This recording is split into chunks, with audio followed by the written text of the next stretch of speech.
name is Emilia and I'm the head of marketing at Userpilot. And today I'm going to talk about free product-led experiments to increase activation and retention. I'm super excited to be with you here at the ProductLed Summit.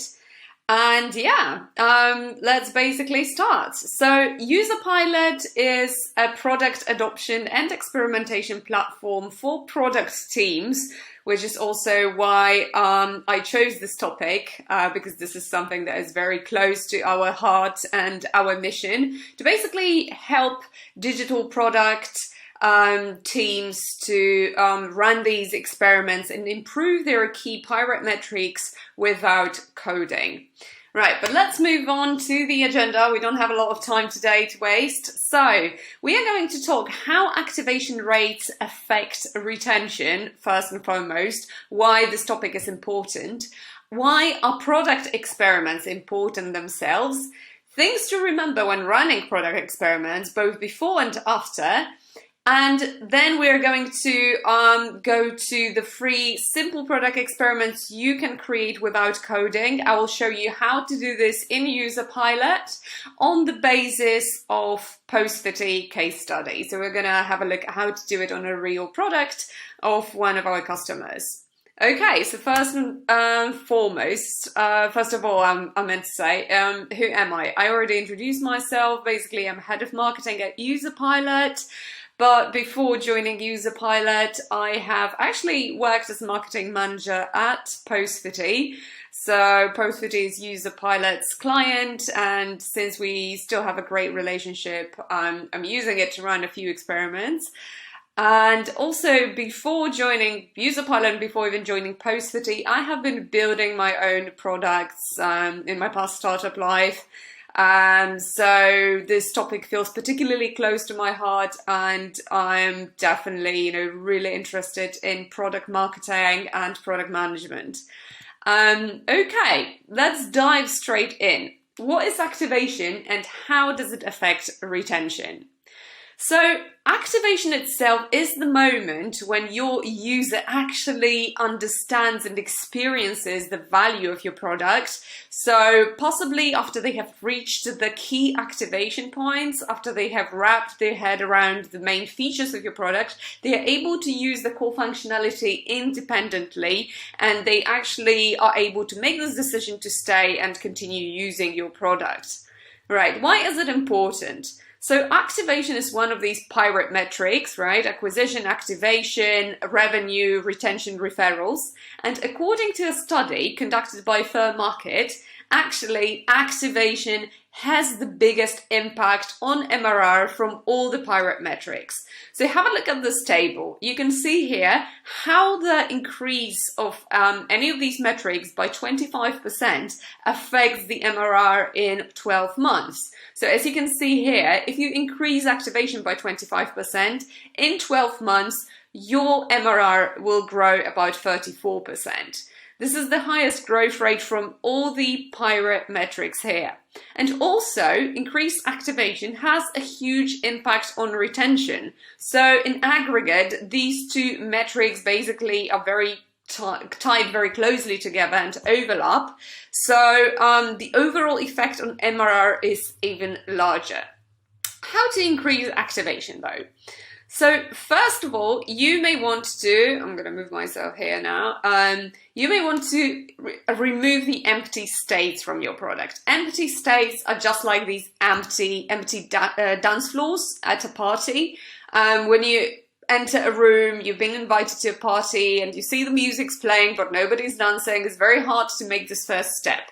Right? It's the same for new users of your product. If they enter the product and they see an empty dashboard, they often don't know where to start, right? Another way of increasing activation is reducing the time to value with improved new user onboarding. And this is actually what I'm going to be talking about today, largely. So how to create this fast path to the aha moment and activation with the right guidance.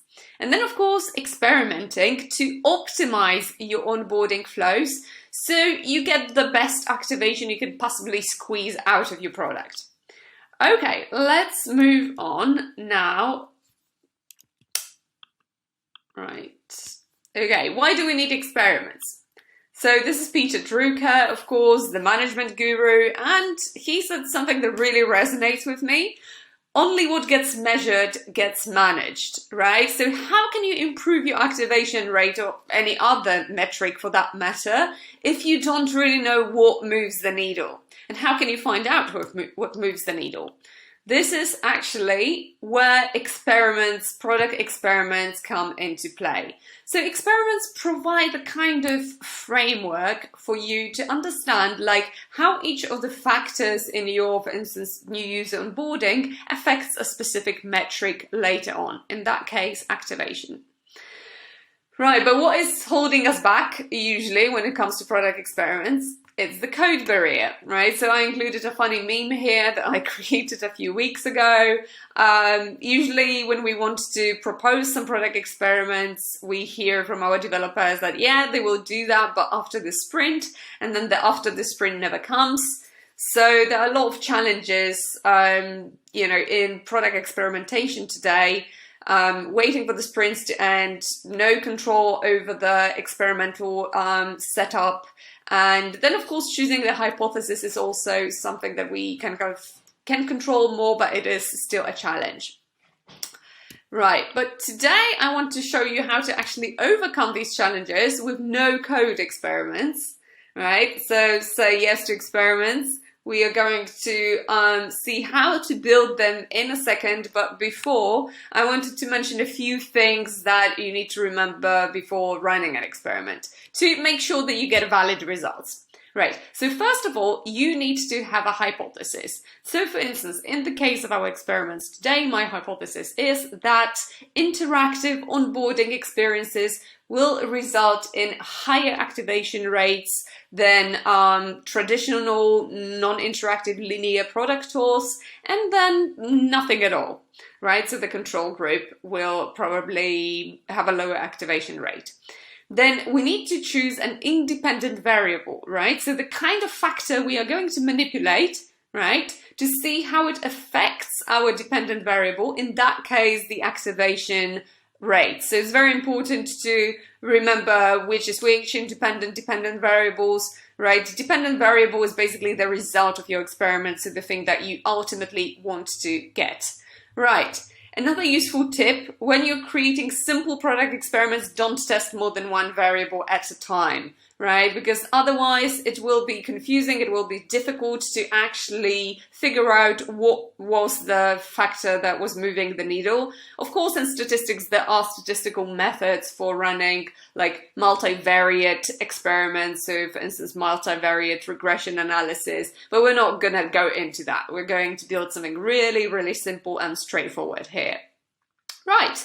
And then, of course, you need to have a goal. So apart from having a dependent variable, you need to know like how this dependent variable actually translates into a practical business or product objective, right? So for instance, we want to increase activation because we want to improve retention over time, and that will translate into higher MRR, higher revenue in the company. And then, which is something very important, you need to define your treatment group and your control group and make sure you track these people and you don't mix them up, because otherwise, of course, this will confuse your results. A few things you need to remember after running an experiment is that experiments never fail, right?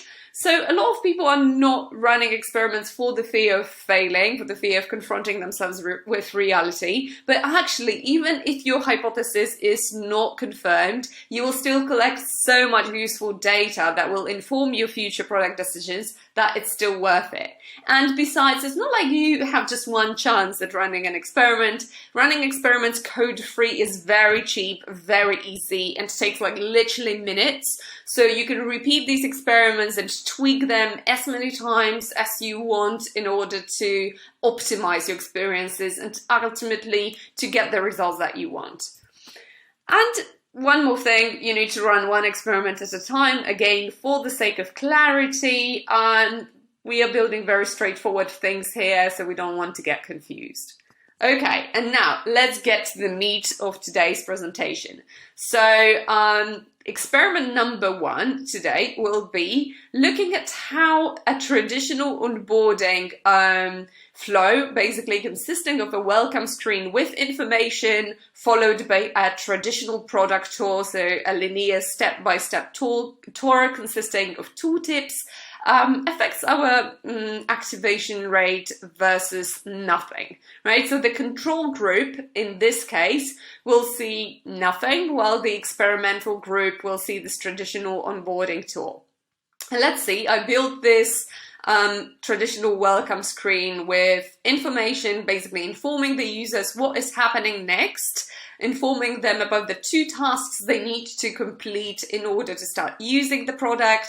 So in this case, Post50 is a social media scheduler like Buffer or Hootsuite. So the things that a new user needs to do to start using the product and to activate is connecting the accounts and scheduling their first posts. These are the 2 key activation points that we want to get them to. Okay, so this is how you build the welcome screen in Userpilot. Very simple, it takes literally 2 minutes. Then our hypothesis, as I mentioned, that this welcome screen plus product tour will result in a higher new user activation in the treatment group, right? Then in the control group, 30 days after sign up. Right. So we are going to measure basically the feature adoption for the 2 key activation points. So linking the social media accounts, and then ultimately the main goal of this experiment is to see how many people are able to schedule their first post after being subjected to this onboarding experience. So what is very important here is that we need to operationalize activation. A difficult word. I feel like finally my statistics classes from my MPhil are coming in handy. Basically, activation is a nebulous concept. We need to have some kind of tangible goal of the experiment. So for instance, how the user engages with a specific feature that will indicate that they have activated. Right, now we are building the simple linear product tour here. You can see the tooltips. 1 tooltip how to link accounts, 1 tooltip where to write and schedule the post. And then after we have created the tour, we are taken to the settings, right? So here it is super important for setting the experiment up right. We need to select the segment of the audience to which we will roll the experiment out, right? So this will be our treatment group. So we want to make sure, of course, that only new users see the new user onboarding. We want to make sure that these are also the users that have not completed these key activation points before. So we are going to exclude them. Also, as I mentioned before, we have operationalized activation, the dependent variable, as using the schedule your first post feature, right? So I have tagged this feature with our feature tagging option, basically adding a tag to the button whose click means that the user has actually scheduled a post. And if this has occurred, then it means that activation has also occurred. Right, and then interestingly, we have this option to A/B test, right, which is very important because Userpilot automatically rolls this experience out for 50% of the target audience, right, and creates a control group that sees nothing and then collects the results for as long as it takes to basically get significantly, statistically significant results. So let's have a look at the results now. Right, so as you can see, in the control group, 5 people completed the goal. In the variant group, so the experiment group, 12 people completed the goal. So you can see there is a significant difference, right? We have 96% statistical significance that the experiment has actually translated into higher activation. So yay, well done, the hypothesis has been confirmed, or corroborated, as we say properly. Experiment number 2. Let's tweak the experience a bit. From what we know, for instance, from our research, state of SaaS onboarding is that generally interactive experiences which teach the users by doing are more effective in improving activation rates. So we are going to change this onboarding experience to reflect that. and we're going to create a welcome screen with a micro survey with questions that will then affect what the users see next. So depending on their role and goals, the users may actually have different objectives in the tool.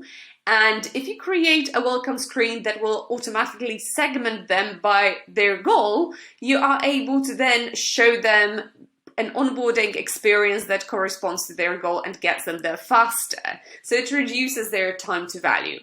Okay, creating an actually interactive walkthrough rather than a product tour. I can't show you exactly what it looks like on a static sort of screen here, but in general, the key difference is that these tooltips only appear after the user has completed this action, right? So they will be actually nudged to connect the accounts, and after connecting them and getting a success message, they will be taken to the next step, which is scheduling their first post, and we'll actually make sure that they have done that before seeing the next message. Right, so unlike the boring and linear product tools, these experiences, these interactive walkthroughs teach users by doing. After we have created the interactive walkthrough, we are going to the settings, and again, what is very important for the experiment here, we need to take the same treatment group, so make sure we choose the same segment of the audience, and we need to select the same dependent variable, so the way we operationalize activation needs to be the same between these two experiments for us to be able to compare the results. Right, so we do that, and of course, one more important thing, we can't roll out this experiment until we have finished the other one, because then we will mix up the control and treatment groups. Okay, once again, we are choosing experimentation. We are rolling the test out for 50% of the audience and not rolling it out for 50%. And then after we have completed this experiment, collected results, we basically compare the activation rates for the two treatment groups, right? Unfortunately, I haven't actually collected the results for the second experiment yet, but I would bet that the interactive walkthrough would actually result in a higher activation rate than the traditional linear product tour. Okay, so these were the two main experiments that I wanted to show you, and now we are going to move on to something a little bit next level, so actually tweaking your experience even more to optimize the activation rate. So now that we have decided that, well, basically having an onboarding experience really works and we need to have one, and ideally we need to have one that is interactive, we are going to throw in checklists to the mix, right? So we have rolled out the onboarding flow with an interactive walkthrough for everyone now, and now we are going to add two different checklists so we can see how they in turn improve our activation rates even further. Right, why are checklists so important for activation? Well, if we have a checklist, right, then naturally, especially if we have completed some items on the checklist, we will feel the need, the urge to complete the rest, right? So it will be like this psychological itch that we want to scratch in the user. And how to scratch that itch? This is the so-called Zeigarnik effect, right? So there is a psychological phenomenon that actually explains why having dummy objects on the checklist, so pre-ticked items, make the user more likely to complete the rest of the checklist. So this is our one of our variants. This is one of the checklists that we are going to roll out with 4 items and no dummy pre-ticked items. And this is a checklist with 2 dummy items that we are going to roll out and basically see how these 2 checklists compare against each other. Okay, so in this case I already have ran both of these experiments. I have done A/B tests for both of them and I have the results. So as you can see, without a checklist, the completion rate for the experience was 6%, so 6% activation rate. With the experience, so with a checklist without any dummy pre-ticked objects, items, this was 27%. And with 2 predict dummy items, it was 40%. So we can see a significant difference in the activation rates depending on whether we had a checklist, even with whether we had a checklist with predict items versus no predict items. Right. What do we do after we have conducted the experiments? In order to see the impact of activation rates on retention, we need to track the groups in which we rolled out the conditions, so the treatment groups, over time. This can be best done with cohort analysis. So we basically look at the cohorts, the treatment groups in the 3 different experiments, and we see how the higher activation rate correlated with higher retention over time. Yeah, so this is basically how you can see the correlation between activation and retention. All right, and this takes us to the end of my presentation. One more thing that I wanted to mention is this experimental framework, PIMA. So the things you need to do when running an experiment is, of course, plan, implement, monitor, and act. And I want to urge you to act upon your results, to actually roll out the winning condition to all your users, so you can basically reap the rewards of your work. But have a look at this framework, in your free time. We don't unfortunately have that much time today to go into all the gory details of experimental setup. But if you have any questions, or if you would like me to help you set up these product experiments, in your product completely for free, reach out to me at emilia@userpilot.co, and I'll be very, very happy to help you with this. Thank you so much for your attention. I hope this gave you some food for thought, although I know we rushed through this presentation. Unfortunately, the time is limited, but as I mentioned again, get in touch with me and we will figure it out. Happy experimenting and have a great day.